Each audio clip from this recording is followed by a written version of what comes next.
Hey guys, welcome back to today's video. Today is Saturday, June 28th, 2025, and today we are going to be talking about some news from yesterday as Republican Representative Don Bacon from Nebraska's 2nd District announces his formal retirement from the United States Congress. Will be effective going into the next election cycle, and it looks like Don Bacon, who has been a thorn in the side of Democrats for the past 3 to 4 election cycles, will no longer continue to be that thorn, as he announces his retirement and leaves Nebraska's 2nd District to almost an immediate pickup for the Democratic Party following this election cycle. Now, Nebraska's 2nd District has been a prime target for Democrats for quite some time. The primary reason is that dating back to 2014, the last time Democrats held the district, they were able to win in a Republican wave year. But then in 2016, Donald Trump won Nebraska's 2nd, and Don Bacon defeated the incumbent representative by 1.2% across the district. 2 years later, Democrats came up short in 2018, despite it being a very solid year for the Democratic Party, to which they tried to contest it yet again back in 2020. In 2020, Don Bacon won by an even larger margin by 4.6%, and then in 2022, the district was redrawn to become more Republican and more in favor of Don Bacon and make things better for the GOP, to which he won by 2.7%. But then in 2024, Democrats were convinced that Don Bacon would be beatable, that this time around it would be different, and that they would come up and win Nebraska's 2nd. After all, they did not.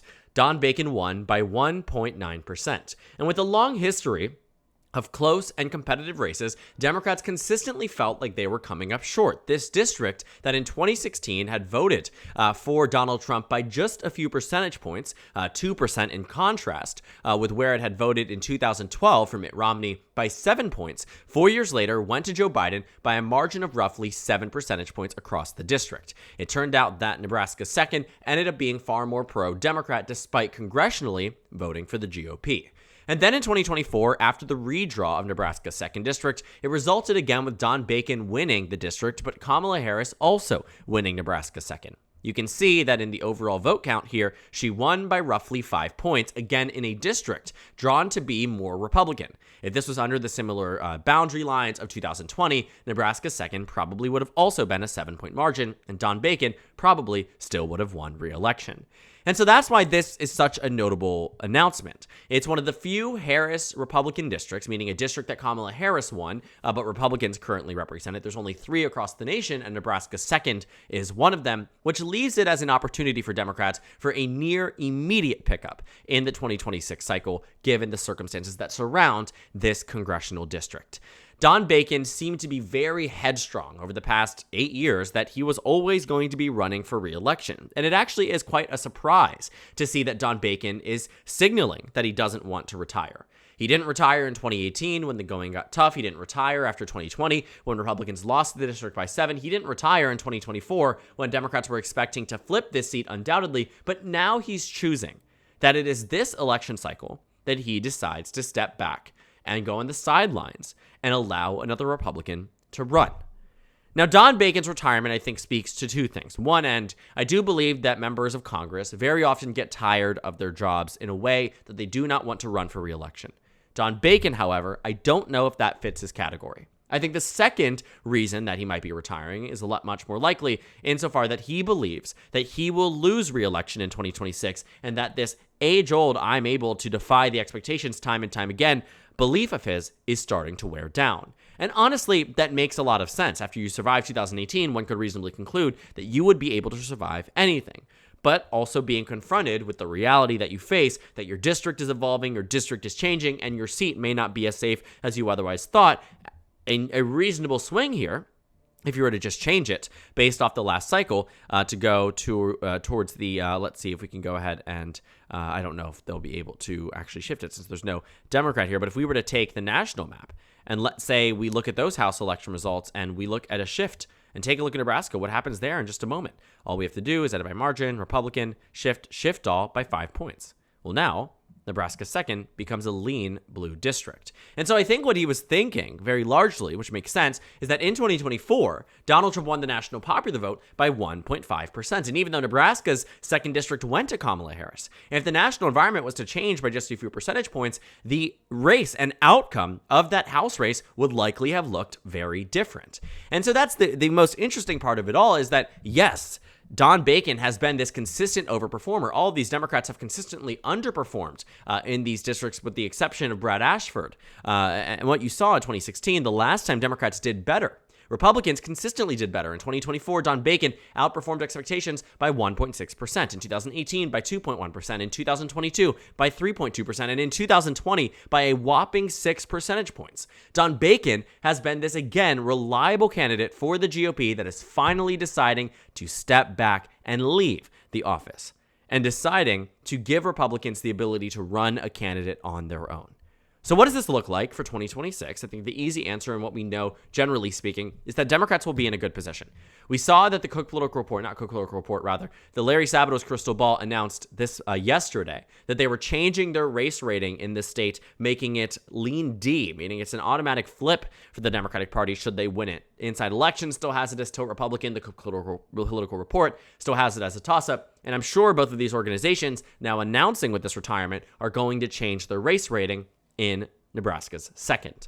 But Larry Sabato's crystal ball, I think, is the beginning what is likely going to be a large onslaught of interest for many people in the Beltway area looking to Nebraska's second district, because it will be a prime target for Democrats in 2026. And very reasonably, it should be.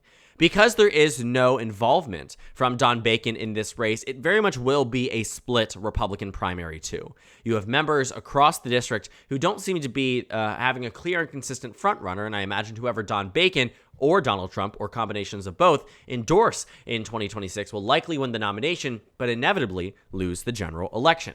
Because we've seen time and time again examples of many Democrats and Republicans who are able to win in their districts, but it doesn't necessarily mean that anybody else could. There are plenty of districts, for instance, Maine's 2nd district, where Donald Trump has won this district in every single election he has run in. And Maine's 2nd district in 2018 went to the Democrats, Jared Golden, then again in 2020, then again in 22, then again in 24, and will likely again in 2026.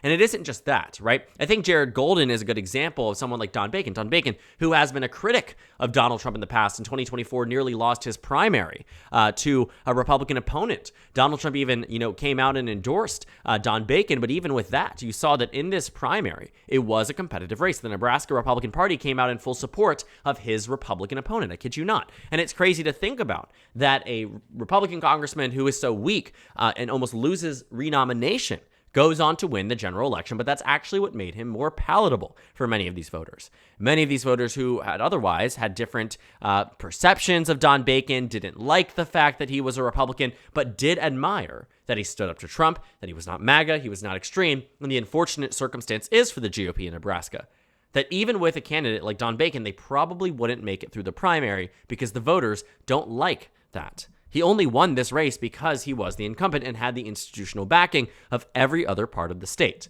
I don't imagine that will happen again in 2026. And so looking at the Democratic primary, who might be replacing Don Bacon in January of 2027, you have a long list of candidates here who simply do want to make a name for themselves and run. A notable one is John Kavanaugh, who's a state senator from the 9th District in Nebraska, but the son of the former U.S. Representative John J. Kavanaugh of this district. Yes, his father served in Congress representing Nebraska's 2nd. And there's a lot of people who, also might be deciding to run. You have the Douglas County District Court Clerk, you have a former professional football player, and again, there's this whole infatuation, especially now on the Democratic side, of getting outsiders inside into politics. I mean, there's so many reasons to believe that this primary may not be completely, spoken for at this moment, especially given the gravity of this announcement that Don Bacon is leaving office or retiring and deciding not to run for re-election. And I think it's a pretty noteworthy one because it is actually quite rare, especially in moments like this, that even the leadership would eventually be okay and sign off on a retirement this noteworthy. Because it is that in races like these and in elections like these, you are supposed to hold your own. You are not supposed to retire. You are supposed to fight out your seat, because what leadership and what many Republicans and Democrats know is that incumbents typically win re-election. 90% of the time, congressional incumbents, regardless of what's happening on the national stage, will go on to win their election. And so I think for many of the Republicans here who look at this district and they saw it as an opportunity to hold on to potentially another House seat for the GOP are now realizing that's becoming more and more of a pipe dream, especially without Don Bacon on the list. And some Democrats have already started endorsing people. John Kavanaugh, who, again, his father had a good relationship with many of the Democrats that had been elected in the past from the state of Nebraska. But you can see Bob Kerrey, Ben Nelson, two senators from Nebraska who came out and endorsed John Kavanaugh. Now, their names aren't as noteworthy and their names don't hold as much political weight as they used to, but they certainly do hold some degree of political capital in Nebraska, and specifically in the only district that has continuously voted for the Democratic Party on the presidential level. And I think that's where this makes a difference. Now, it isn't going to be a slam dunk. Tony Vargas, who ran in 22 and in 24, both times lost to Don Bacon. You can see that he has endorsed Denise Powell, who's not a statewide or a locally elected official, and that endorsement might also hold some weight. So the Democratic primary is still very much underway. It is not spoken for just yet. The Republican primary is also very much underway, but I do think that this Don Bacon retirement is probably one of the most notable. Because if Don Bacon is choosing to retire, many other Republicans are likely also at risk too. It's what this tells us about what we might expect as future retirements really reel in.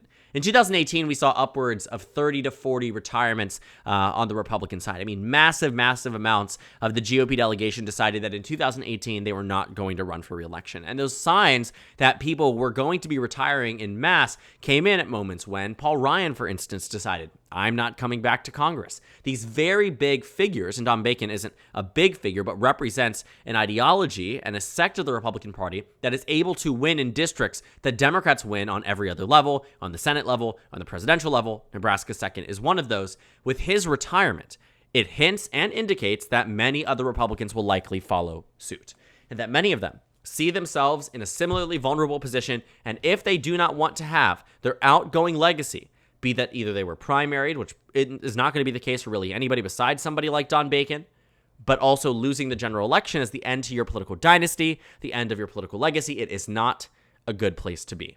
And so many candidates refuse to give the public the opportunity to vote them out and decide to do it themselves. Decide to step back, decide to remove themselves out of the equation because they know that as long as they are involved in electoral politics, their chances of losing increase every single cycle. And for Don Bacon, I think he realized he was reaching the end of his luck in this 2026 election year. And so I think that Nebraska 2nd will be a very fascinating one, especially given the margin coming off of 2024, winning the district by 5 points. What will Democrats do in Nebraska 2nd? I think it also puts things in a bit of a weird predicament for the GOP, especially given that many of their top incumbents have been recruited to stay in elected office through 2026, run for re-election, do all of these things by the leadership because this House majority is so slim that any single retirement can really shake up a race. Now Nebraska 2nd, no doubt in my mind, goes to the Democratic Party. And so what that means is that 215 turns to 216 and Republicans 220 turns down to 219. Why is that notable? 218 are needed for control. And so if Nebraska 2nd goes and Democrats hold all the districts that they have, it would take a single percentage point shifting across the map that would result in Democrats winning the outright majority. And you can see it. You take, nationally speaking, edit by margin, Democrat shift all by 1, or I guess it needs to be, I think it's 1.1% was the actual data point if we just add, 1%. There you have it. Democrats are at 218, Republicans at 217.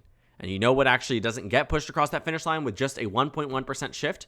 Nebraska 2nd. So calculating that in, just shifted by 1 more point, you're at 222 to 213. The Republican majority that they won by in 2022 and the Democratic majority that they won by in 2020. And that's just with a 2-point shift or 2.1% shift nationally. If you were to talk about what happens with the expectation, Donald Trump won nationally by 1.5%, Republican won in the national popular vote in the House elections by roughly a similar amount. In 2026, should Democrats win nationally by, let's say, 6 points, about 2 points less than they did by in 2018, that would require a 7.5% shift, which would look something like this on the national stage. 235 seats for the Democrats to 200 for the Republicans. Actually, exactly what they got back in 2018. So we're a lot closer to an election that is good for Democrats rather than not. And I think that is why announcements like this really do concur that point. It validates everything we've been saying about 2026 and how Republicans are fearful. Trump is fearful because he has every reason to be fearful. The 2026 race is shaping up to be one that is quite beneficial for the Democratic Party, and it's going to take time for the GOP to really realize it and let it settle in. And with Don Bacon's retirement, you have an automatic pickup for Democrats in Nebraska and a warning sign to many other members of the GOP that might not have such strong electoral strength, that are worried that come 2026, the district flips and they're out of office for good, and they won't find their way back in for quite a long time. Don Bacon is out, as I'm sure many other Republicans will follow suit quite soon. So thank you guys so much for watching this video. Make sure to comment down suggestions below. Subscribe on the left if you haven't already, and check out the Instagram and Twitter. At the bottom left of the screen, there's also a Discord server for you to go ahead and join. On the screen, there's a video for you to watch, and then a playlist for my 2026 House election analysis videos. Again, thank you guys so much for watching, and I will see you all later today.